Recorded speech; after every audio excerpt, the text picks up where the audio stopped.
Salut tout le monde, c'est Antoine. Aujourd'hui on se retrouve pour une nouvelle vidéo dans laquelle on va analyser 3 passages de l'émission de Jean-Luc Mélenchon Face à BFM. Un premier passage qui parle de la laïcité et de la haine contre les musulmans, un deuxième passage qui parle de la pauvreté et un troisième qui parle des médias. Alors c'est une vidéo qu'on a réalisée sur ma chaîne Twitch, je vous mets le lien dans la description pour que vous puissiez aller la voir si vous le souhaitez. J'ai voulu vous faire une petite intro en profitant de l'heure à laquelle on a le droit pour aller se promener en cette période de confinement parce qu'il fait un soleil magnifique et je me suis dit que ça vous donnerait de l'espoir et de la bonne humeur de voir que les jours heureux et ensoleillés finissent toujours par revenir. Voilà, allez, on commence sans plus attendre, allez c'est parti.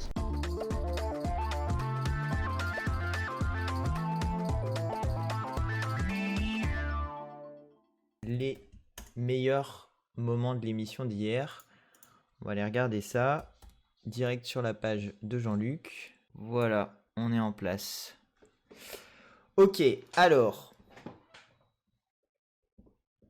on va regarder, je vous propose qu'on regarde des petits extraits de l'émission parce qu'au fur et à mesure de l'émission, avec l'équipe, on a fait... Désolé, mon chat fait nimp. Avec l'équipe, au fur et à mesure de l'émission, on a fait des petits extraits et je me dis ça peut être cool de les regarder. Il y en a quelques-uns qui ont été assez viraux dans la soirée d'hier. Et il y en a quelques-uns qu'on a fait aujourd'hui où on a mis ensemble plusieurs morceaux de l'émission pour faire des petits morceaux cohérents.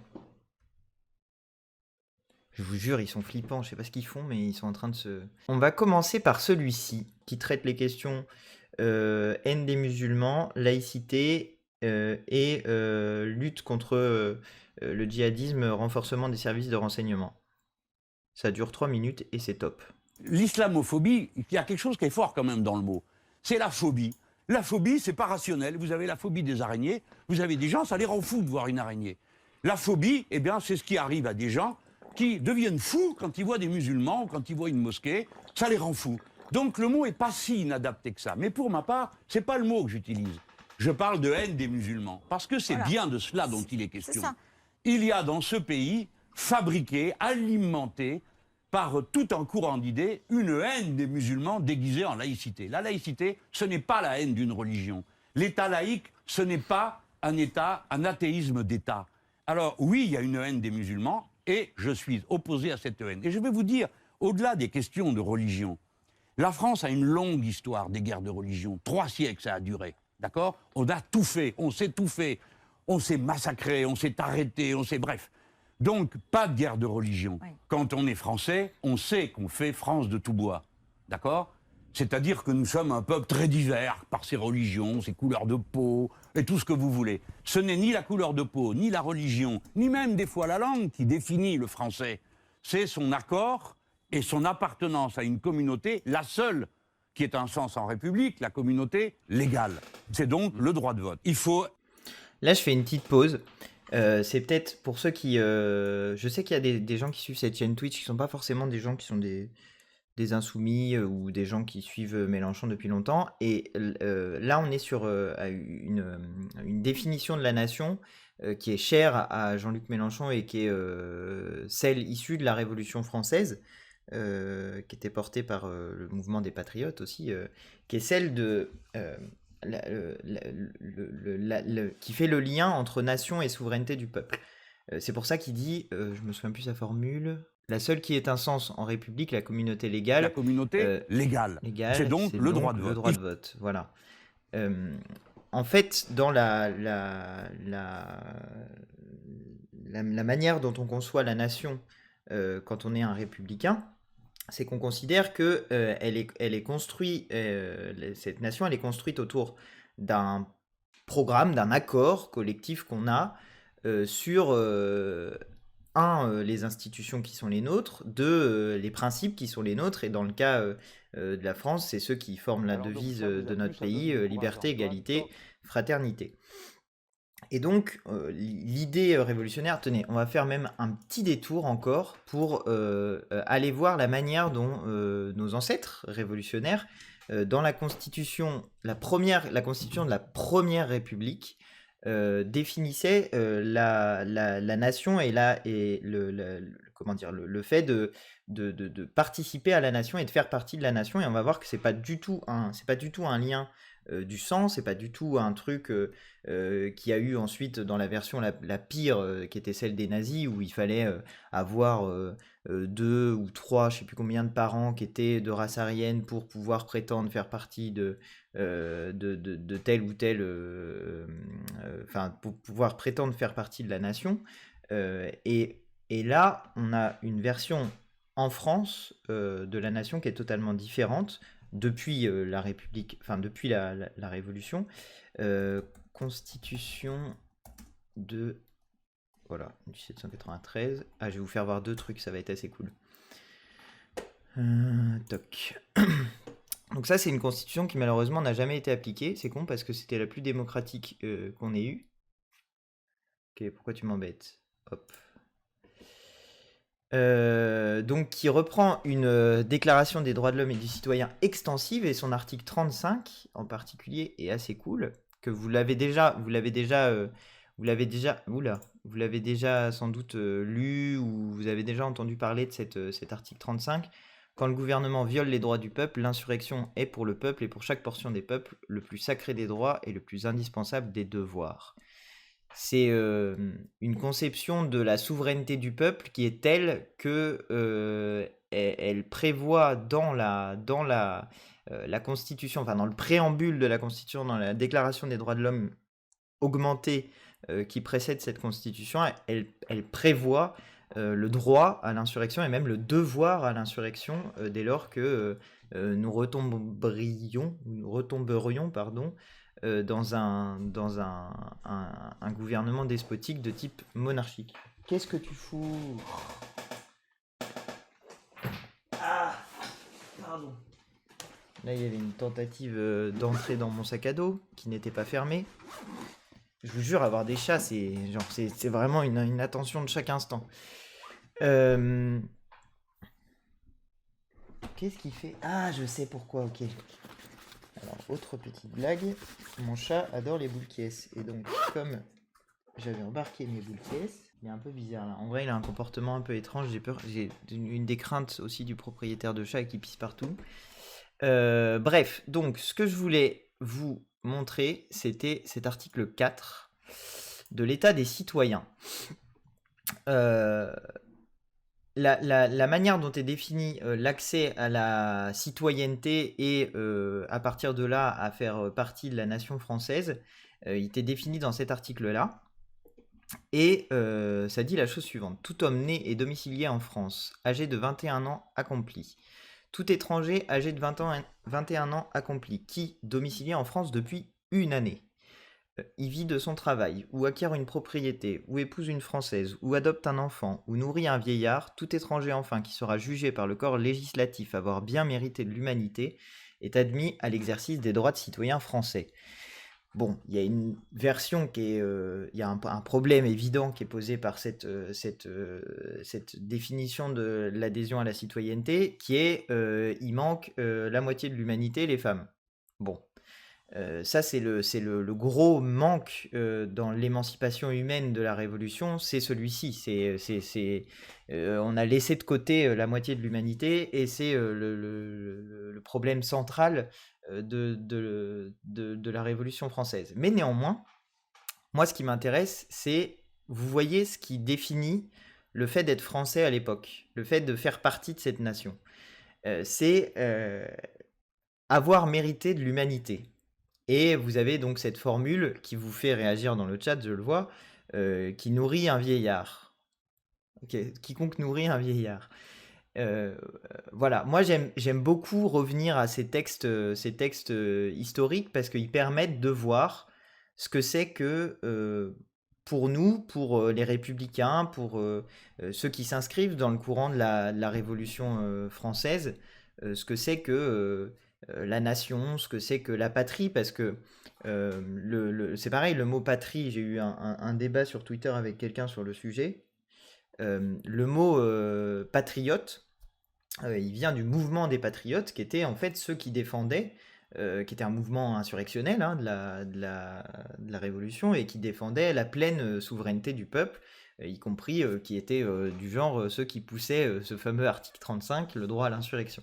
Donc ça a été largement détourné depuis par l'extrême droite, hein, qui a essayé de récupérer ce mot à son compte, mais en réalité l'extrême droite ne peut pas être patriote puisque elle défend l'inverse, elle défend l'inverse de la souveraineté du peuple, elle défend une conception de la nation qui est une conception très liée au sang, qui est liée à la descendance, ils sont contre le droit du sol, ils sont pour le droit du sang, ils appellent pas ça comme ça parce qu'évidemment ça ferait un peu trop d'extrême droite de le dire comme ça, mais c'est exactement ce qu'ils pensent. Hein. Quand on dit suppression du droit du sol, les amis, il vous reste plus grand chose d'autre que le sang pour définir la citoyenneté, enfin l'adhésion à la nation. Donc c'est la conception exactement inverse de celle qui était portée par les patriotes pendant la Révolution française. Et donc c'est un mot qui est dévoyé. Donc moi je vous invite à ne jamais céder sur les symboles. Le drapeau français c'est pareil, c'est un symbole de l'émancipation des peuples. Pour ceux qui connaissent pas, parce que encore une fois je sais qu'il y a beaucoup de gens qui sont pas forcément insoumis dans ce direct, le drapeau français, ces trois couleurs, il y a souvent des gens qui pensent que c'est pour représenter liberté, égalité, fraternité. En fait, c'est pas ça du tout. C'est le blanc du drapeau de la monarchie qui est encadré par les couleurs de la ville de Paris et donc par le peuple.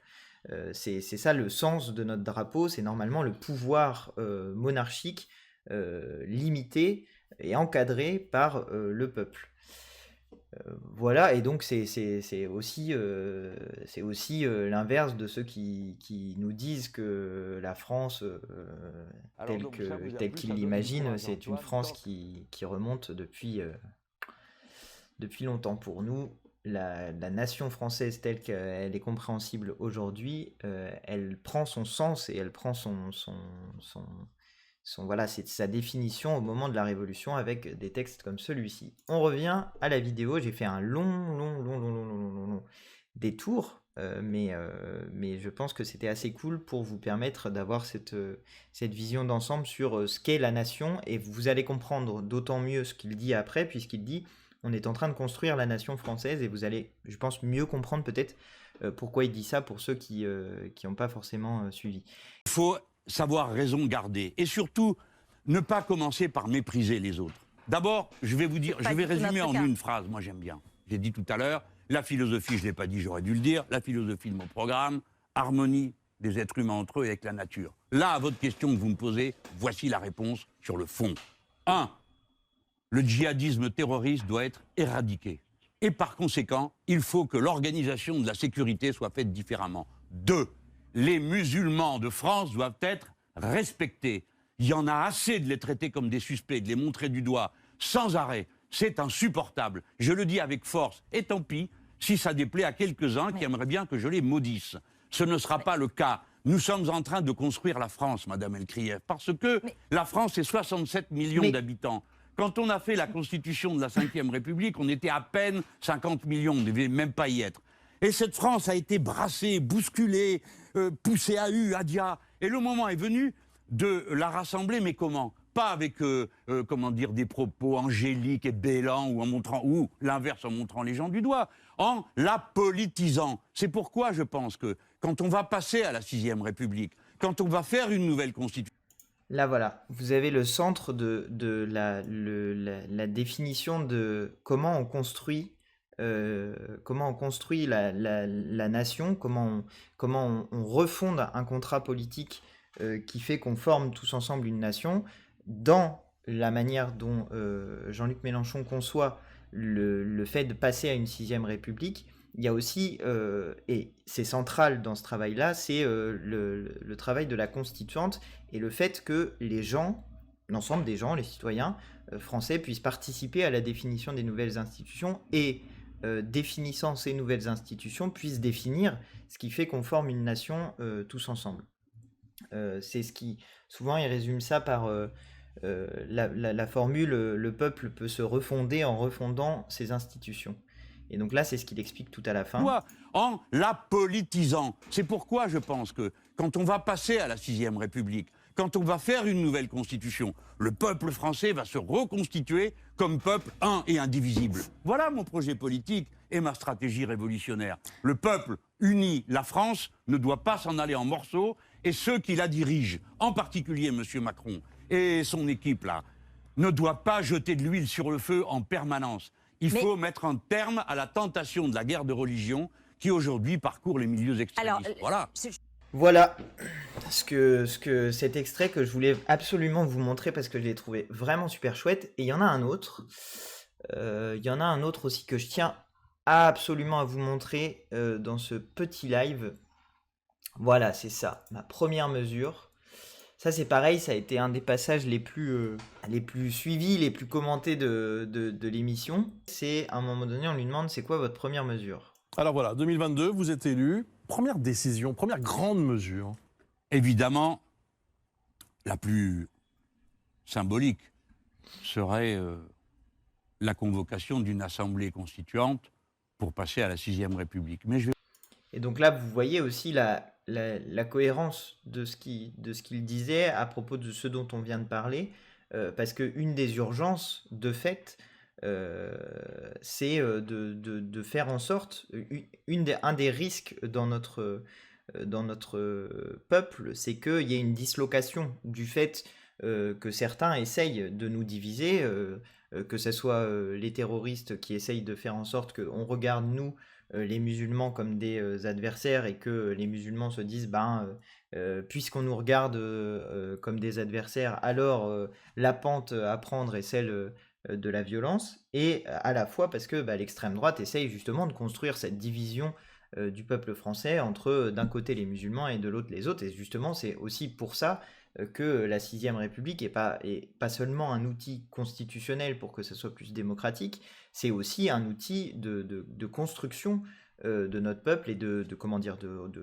soudage du peuple français, pour faire en sorte qu'on soit unis, parce que c'est quand on est unis qu'on est capable de réaliser les tâches qu'on a devant nous, à commencer par la planification écologique, le partage des richesses. Et donc là, c'en est une autre, c'est la première mesure de Mélenchon, mais pour ça aussi, il faut de l'unité pour avancer sur une tâche comme celle-là, mais vous allez voir donc de quoi il s'agit. Symbolique serait la convocation d'une assemblée constituante pour passer à la 6e République. Mais je vais vous dire quand même autre chose. La première chose qu'on fera, c'est de convoquer tout le monde dans un bureau pour leur dire, dans ce pays, il y a des millions de gosses qui ne mangent pas à leur faim. Il y a des milliers de gens dans la rue et il en mord 2000. Il faut me régler ça. Un grand pays comme le nôtre le peut. On sait comment faire. On fera d'abord ça. Quoi, en augmentant le SMIC, en faisant quoi concrètement? Déjà en s'occupant des gens. Je vais vous dire aujourd'hui, oui, mais... écoutez-moi, il y a des gens qui savent le faire. Les associations qui s'en occupent. Accueillir, bien traiter les gens, réquisitionner des logements pour ceux qui n'en ont pas, et ainsi de suite. Aujourd'hui, je ne sais pas si vous le savez, mais dans nos permanences de députés, nous faisons de la collecte de nourriture que nous donnons ensuite. J'ai demandé et tous mes camarades l'ont fait, qu'on le fasse partout, pour que les associations qui, elles, savent comment faire, distribuent ces choses que nous rassemblons.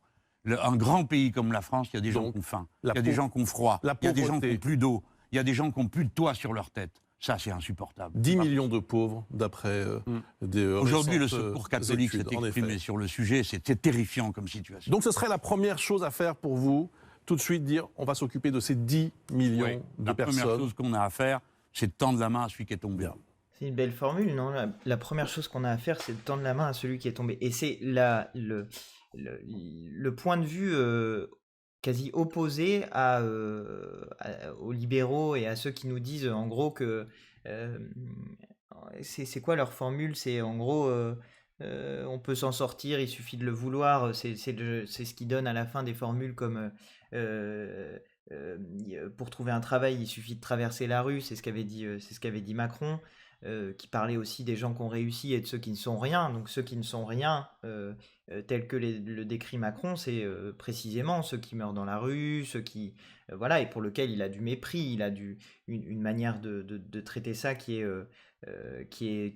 méprisant. Alors même que Macron s'était engagé dans son programme à en finir avec l'extrême pauvreté. Parce que là, ce dont on parle directement, c'est l'extrême pauvreté, c'est les gens qui sont à la rue.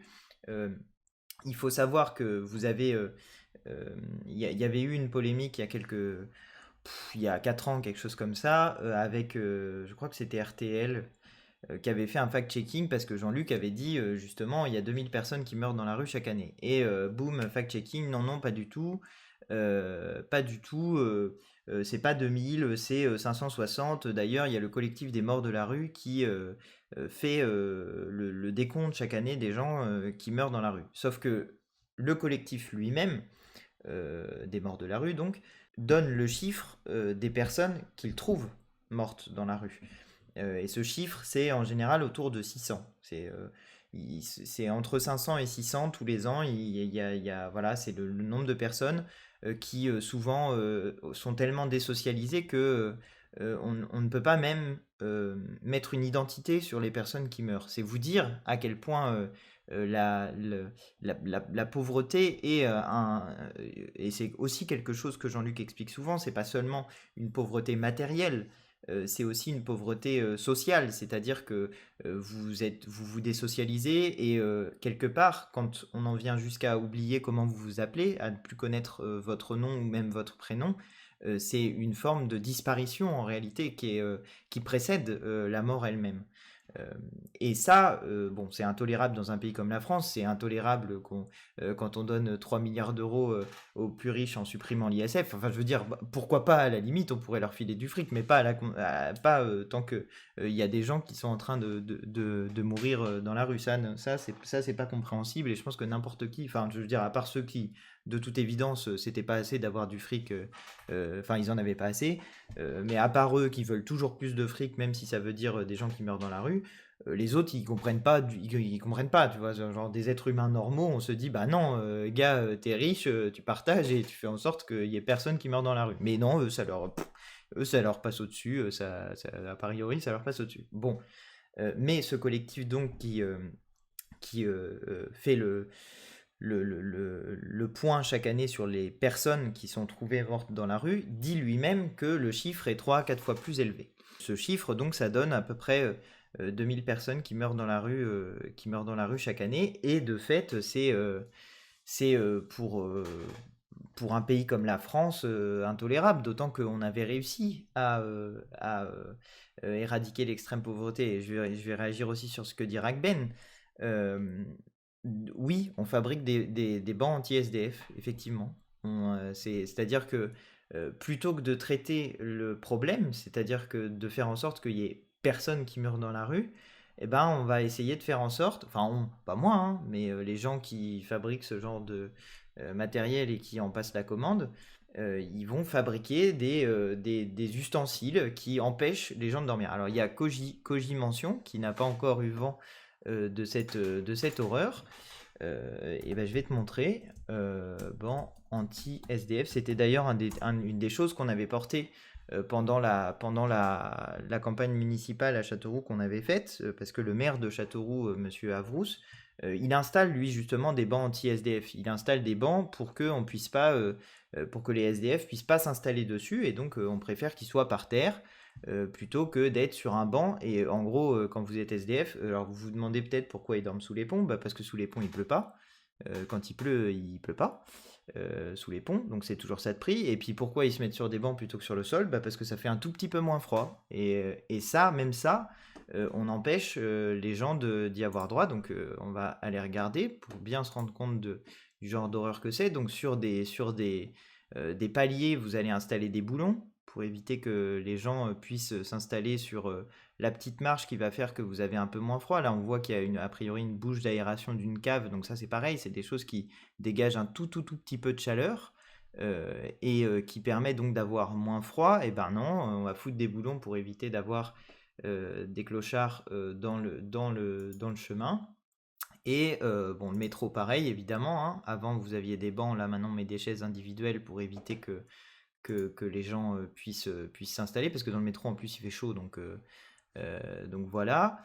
Et bah, ça c'est des trucs qui sont assez connus maintenant, c'est les petits machins penchés. Alors c'est même pas agréable pour s'asseoir soi-même, hein, par ailleurs, hein. Ça penche tellement que c'est désagréable d'être assis dessus, mais bon, au moins, ils sont tranquilles, ils n'ont pas de SDF qui peuvent s'allonger dessus parce que c'est tellement petit que voilà. Et vous avez comme ça, enfin, moi je suis assez fasciné par l'inventivité des inventeurs de mobilier anti-SDF, hein, parce que là, voilà, ça c'est pareil. Là, vous voyez bien que le truc qui est posé au milieu, il est fait exprès pour qu'on ne puisse pas mettre son dos. Ça pareil, hein, ça c'est classique, les picous, les picous. Ah ouais, ça aussi, assez classique, hein. Des trucs, voilà, et où on sépare, pour bah voilà, que ce soit pas possible de s'asseoir. Bref, donc ça c'est l'aboutissement d'une société qu'on n'a rien à foutre.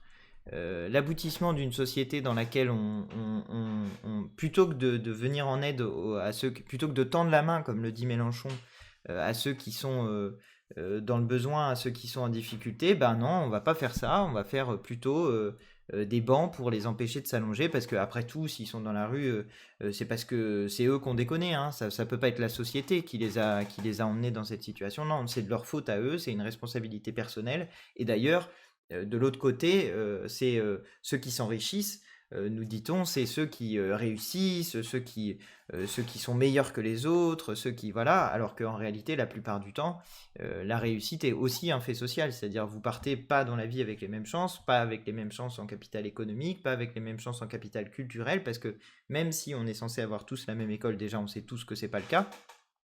C'est-à-dire qu'il y a des établissements où on apprend mieux que d'autres parce que parce que dans les établissements privés par exemple où vous pouvez mettre du fric, les établissements sont par la force des choses mieux et puis vous êtes dans un environnement avec que des gens qui ont du fric et que le soir quand tu rentres à la maison c'est pas t'as le temps de enfin tes parents ils te lisaient des histoires, ils peuvent t'emmener au musée, t'aller au cinéma, voilà, et c'est pas, on part pas tous avec les mêmes chances dans la vie, et ceux qui nous disent le contraire sont juste des menteurs. Donc nous, on fait partie de ceux qui veulent pas niveler vers le bas, parce qu'ils nous disent toujours ça, ils nous disent bah oui, vous voulez l'égalité, c'est-à-dire vous voulez appauvrir les riches pour mettre tout le monde au même niveau et que tout le monde soit pauvre, entre guillemets. C'est ça qu'ils nous disent, bah non, nous on s'en fout, nous ce qu'on veut c'est que tout le monde vive bien.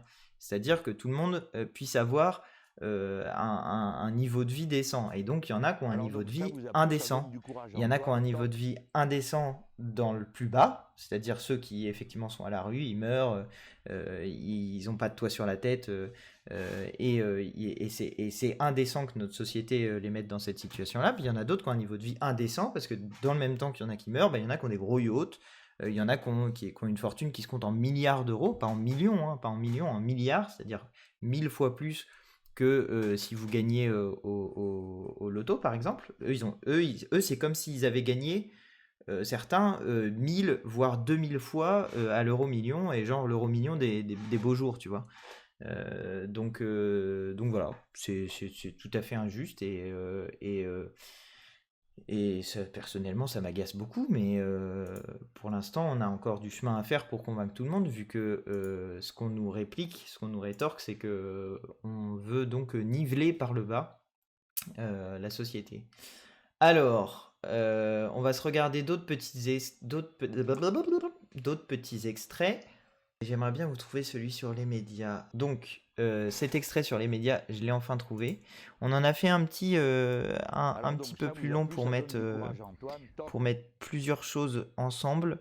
Mais celui-ci, il est assez complet déjà. Donc, je vais vous le mettre. Le président de la République que je serai ne permettra pas que 9 personnes possèdent 90% des médias. Vous m'entendez? Ça veut dire qu'un certain nombre de grands groupes seront démantelés. À commencer par ceux qui bénéficient le reste du temps de commandes publiques. Ensuite, le pouvoir des lecteurs, des abonnés dans les journaux sera développé. Ensuite, il y aura un conseil déontologique de la presse, comme il y en a dans 30 pays dans le monde. Voilà, oui, ça va changer, ça c'est clair. Alors, admettez que la critique des médias, c'est pas moi, Mélenchon, qui l'ai inventé. Peut-être que quelques-uns d'entre vous ont lu Pierre Bourdieu, d'autres ont dû lire Accardo. C'est pas d'aujourd'hui qu'on dit que ça tourne mal, que c'est en train de très mal tourner. Or, il y a une chose qui est importante. La République, ses fondamentaux, c'est 2 colonnes. 1, l'école, où on apprend à être un homme et une femme libres dans sa tête. de l'information, parce que c'est à vous de faire le boulot, de trier pour que les gens puissent prendre de bonnes décisions. Voilà, donc là, on a un petit résumé. Il cite Bourdieu, je vote pour lui direct. Non, mais attendez, c'est marrant parce que tout le monde s'agite sur Bourdieu. Bon, c'est légitime, hein. Moi, j'ai fait Paris 1, je vais pas vous dire l'inverse. C'est Bourdieu, on est d'accord. C'est Pierrot, on l'adore. Je vais répondre aux différentes questions que vous mettez dans le chat. Mais il y a aussi Accardo. Et Accardo, c'est un sociologue des médias qui, lui, Bourdieu, il fait souvent des trucs très conceptuels et très analytiques. C'est à mi-chemin entre de la socio et de la philo-politique. Il a joué dans quoi, Bourdieu?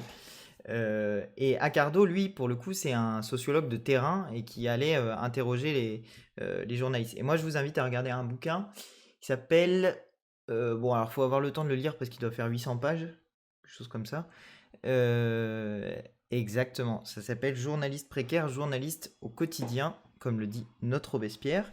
Et c'est un livre dans lequel il va interroger des journalistes, ce qu'on appelle des JRI, des journalistes reporters d'images, donc c'est les gens que vous voyez dans la rue, en manif, voilà, où genre il y a un événement, pouf, on envoie une caméra, et c'est ça un JRI, c'est un journaliste reporter d'images.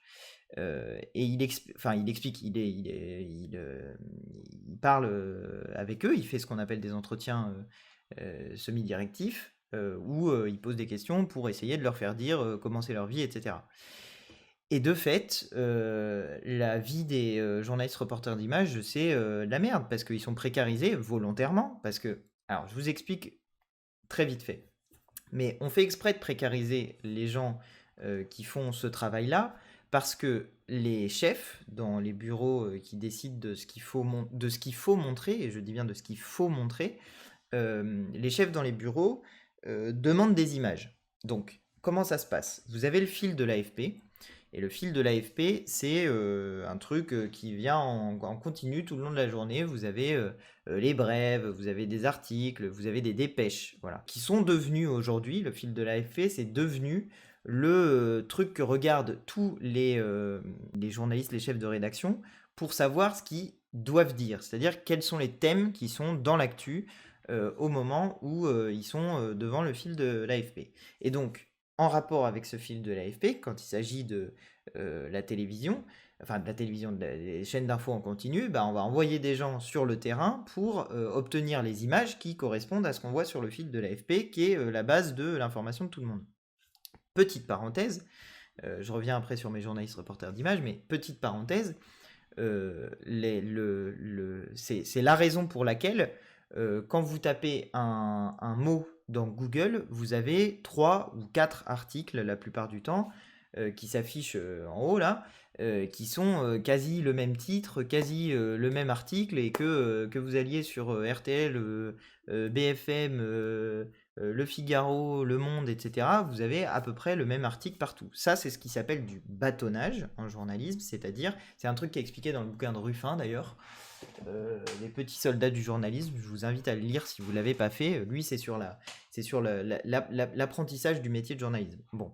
Et les écoles de journalisme, et en fait, comment les écoles de journalisme apprennent non pas à devenir des journalistes qui font un travail critique, mais à l'inverse, à être capable de suivre des consignes et d'être un rouage dans une grosse machine. Donc ça, c'est hyper bien expliqué dans le bouquin de Ruffin, et je vous invite vraiment à aller le lire, parce que c'est top de top.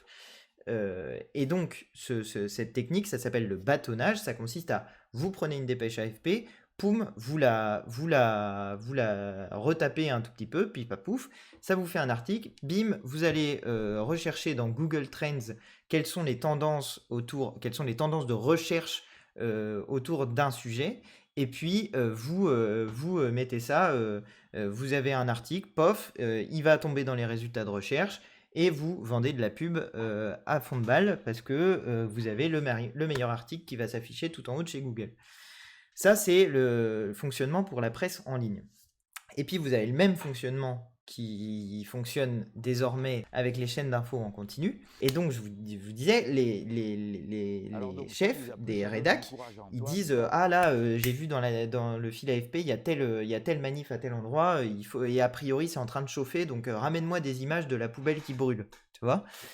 Donc, le JRI, il y va, donc le journaliste reporter d'image, poum, il prend sa caméra. Et alors, autre sujet dans le sujet, mais avant, ils étaient 2 ou 3 pour faire des sujets. Désormais, il y a plein de fois où il n'y en a qu'un seul. C'est-à-dire, le type, il doit faire prendre la caméra, poser les questions, s'assurer que tout est bien en ordre, que tout son matériel est bien prêt, etc. Et il fait tout seul.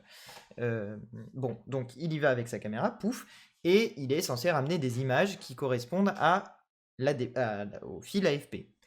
Il se trouve parfois, c'est même assez fréquent, que la réalité constatée par le journaliste sur place ne correspond pas tout à fait à ce que dit l'AFP. Et moi, il y a plusieurs journalistes reporters d'images qui m'ont déjà dit que leur rédaction leur demandait des trucs qui n'existaient pas. C'est-à-dire, genre, il y a un truc qui est dit dans une dépêche AFP, enfin pas dans une dépêche, dans le fil de l'AFP, et les mecs vont chercher l'image qui correspond, et ils ne trouvent pas ils trouvent pas les images qui correspondent à ce qui est demandé. Donc les JRI, et c'est ce qu'explique Accardo dans son bouquin sur journaliste, qui s'appelle Journaliste précaire, journaliste au quotidien, on leur demande ces images et on les précarise volontairement pour qu'ils soient dociles. Donc cette précarisation, elle prend 2 formes. Le paiement à la tâche, donc ça c'est vous êtes pigiste. 2, le contrat de travail à durée déterminée qu'on reconduit plein de fois, et vous n'êtes jamais en CDI et vous n'avez jamais la sécurité de l'emploi, parce que comme ça vous avez peur de perdre votre emploi, et ça vous rend beaucoup plus docile. Et quand on vous dit si tu vas me trouver des images qui correspondent à ce qui est dit dans le fil de l'AFP, eh ben, tu cherches les images qui correspondent parce que tu n'as pas envie de perdre ton emploi. Et la vérité, c'est qu'on en est tous là. Dans plein de domaines, on n'a pas envie de perdre son emploi. Et quand on n'a pas envie de perdre son emploi, on est prêt à faire plein de sacrifices. Et c'est aussi le mode de fonctionnement du capitalisme. C'est fait exprès. C'est parce qu'ils veulent qu'on ait peur, ils veulent qu'on ne se sente pas assez fort pour résister. C'est pour ça qu'ils nous précarisent, c'est pour ça qu'ils sont en train d'essayer de détruire le CDI, c'est pour ça qu'ils essayent de faire la négociation à l'intérieur de l'entreprise. Donc je voulais vous dire, ils les précarisent volontairement pour obtenir des journalistes ce qu'ils veulent. Et donc le réflexe logique des gens qui voient à la fin, en bout de course, des images qui correspondent pas à la réalité. Le plus, c'était dans le mouvement des Gilets jaunes. Vous avez eu ça fois 1000. C'était les gens, ils allaient à la manif. Il y avait énormément de monde. 2, c'était tranquille.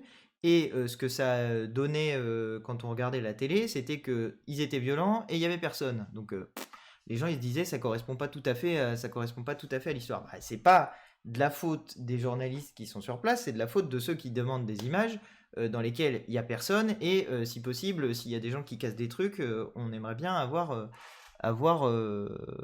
des envois. Et donc l'autre différence qu'il y a, c'est que comme ils ont entretenu volontairement la confusion entre éditorialiste et journaliste, éditorialiste, c'est les gens qui sont censés donner un avis, mais de plus en plus, on nous a présenté les éditorialistes comme des gens qui avaient un avis objectif. C'est pas vrai, les éditorialistes, ils n'ont pas un avis objectif, et quand vous regardez la télé, genre BFM et compagnie, la vérité, c'est que l'essentiel des éditorialistes, c'est des éditorialistes libéraux, voire parfois d'extrême droite. Quand c'est des gens comme Éric Zemmour ou Génie Bastier, bon, on est parti loin à droite. Et voilà, c'est présenté comme des éditorialistes, des gens qui viennent là, qui viennent donner leur avis. Quelqu'un comme Monsieur Barbier, c'est pareil, il vient là avec son avis objectif, et ce qu'il dit est considéré comme c'est neutre, c'est la vérité. Voilà. Donc, ce que je voulais vous dire en tout cas, c'est ça, c'est sur une description globale du système médiatique. Nous, on est très critique vis-à-vis des médias, comme en réalité énormément de gens. On va pas se mentir, le sentiment que je décris là, c'est un sentiment que vous-même pour beaucoup vous vivez. Et d'ailleurs, la plupart du temps, si on vient sur Twitch, sur YouTube, sur les réseaux sociaux, c'est parce qu'on a un ras-le-bol d'une information qui donne l'impression de plus en être, quoi, d'être un truc qui correspond à rien de ce qu'on vit.